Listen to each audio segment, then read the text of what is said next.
అందులో భాగంగా రేపు 3వ తారీఖున మన ఆఫీసులో పక్కనున్నటువంటి కళ్యాణ మండపంలో పంచాయతీరాజ్ వర్క్షాప్ని ఏర్పాటు చేశాం. ఈ రాష్ట్రంలో ఉన్నటువంటి గ్రామ పంచాయతీ సర్పంచులు, ఎంపీపీలు, జడ్పీటీసీలు, జిల్లా పరిషత్ చైర్మన్స్, పదవిలో ఉన్నవాళ్ళు లేని వాళ్ళందరినీ పిలుస్తున్నాం. 2014 నుంచి 19 వరకు స్థానిక సంస్థలకు ఒక స్వర్ణయుగం. ఒక సర్పంచ్కి చేసిన, ఎంపీపీకి చేసిన, జిల్లా పరిషత్ చైర్మన్కి చేసిన ఆ గౌరవాన్ని తీసుకొచ్చినటువంటి పార్టీ ప్రభుత్వం తెలుగుదేశం ప్రభుత్వం. ఈ 4 సంవత్సరాలు 7 మాసాల్లో నిర్వీర్యం చేశారు.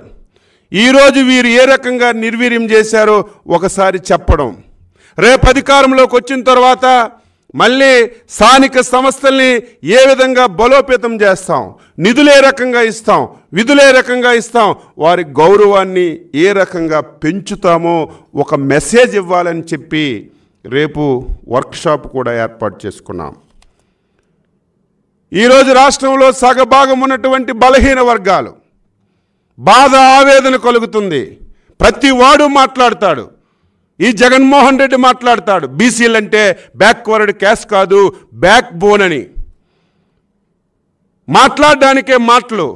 స్వాతంత్ర భారతదేశంలో ఈ 5 సంవత్సరాల్లో ఎప్పుడు కూడా బీసీల మీద ఒక ప్రభుత్వం, ఒక నాయకుడు ఇటువంటి దమనకాండ ఎప్పుడు కూడా చేయలేదు. 4 సంవత్సరాలు 7 మాసాలుగా బీసీల మీద దమనకాండ కొనసాగిస్తున్నాడు. బీసీలుగా పుట్టడమే తప్ప, ప్రభుత్వం చేసినటువంటి అరాచకాలు ఎత్తి చూపడమే తప్ప, ఎత్తి చూపితే కేసులు, జైళ్ళు, అరెస్టులు, రిజర్వేషన్లు లేవు. బీసీలకు ఒక నిధులు ఒక పైసా ఖర్చు పెట్టడం లేదు. ఆర్థికంగా వారు బలపడితే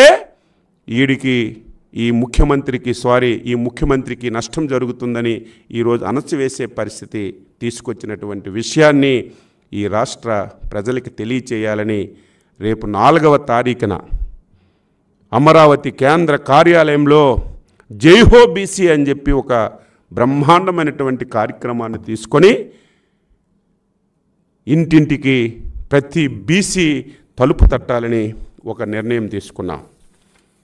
ఈరోజు రాష్ట్రంలో జరుగుతున్నటువంటి అరాచక, అవినీతి, అసమర్థ పాలన నుంచి ప్రజలకు విముక్తి కలిగించి అన్ని వర్గాల ప్రజల భవిష్యత్తుకి భరోసా కలిగించేందుకు తెలుగుదేశం పార్టీ జాతీయ అధ్యక్షులు గౌరవనీయులు శ్రీ నారా చంద్రబాబు నాయుడు గారు 5వ తారీఖు నుంచి 29వ తారీఖు వరకు 22 పార్లమెంట్లలో పర్యటించి ప్రజలకి చైతన్యపరచాలని ఒక నిర్ణయం తెలుగుదేశం పార్టీ తీసుకుంది.